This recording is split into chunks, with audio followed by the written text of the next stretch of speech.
The Auditor General's report into allegations of mismanagement of pension funds in the Ministry of Public Service indicates that all the reviewed records did not show any payment up to 88 billion shillings being made to National Social Security Fund in the financial years 2010-2011, 2011-2012.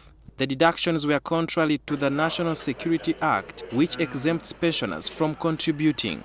The report says the money was diverted and spent in two installments, 44 billion shillings between 2010 and 2011, another 44 billion shillings during financial year 2011-2012. The report also shows that 165 billion shillings from the Ministry of Public Service was misappropriated without supporting documents. The expenditure was supported by personal files of the officials within the public service, which shows details of employment for some of the beneficiaries.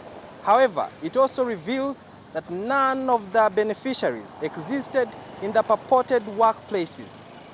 The money was allegedly paid through city banks, with Cairo International Bank handling the greatest percentage. Over 480 million shillings is said to have been paid to individuals through other banks.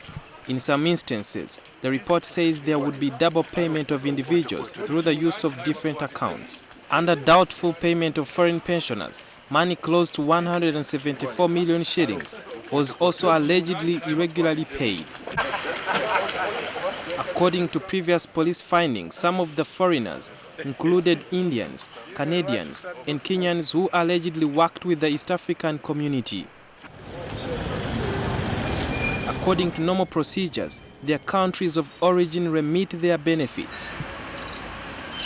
It was alleged that 15.5 billion shillings was paid to a law firm that was handling the case, in which 6,337 pensioners sued the Attorney General over delays in their benefits. The report shows that there were 4 law firms that were involved, but only one firm was identified at the time of filing the bill of costs. The report also shows that 11.78 billion shillings was awarded on 20th June and an additional 3.9 billion shillings on 22nd June 2012. The report says officials from the public service did not explain how they got involved in paying a firm that was not originally involved in the case, but was instead involved at the filing of the bill of costs. The officials also allegedly failed to explain why they did not consult the Attorney General for authorization. The report indicates weaknesses in the Ministry of Public Service in the processing of pension funds, which include lack of involvement of internal auditors in verifying schedules, incomplete information on pension files, and delays in processing pension enrollments.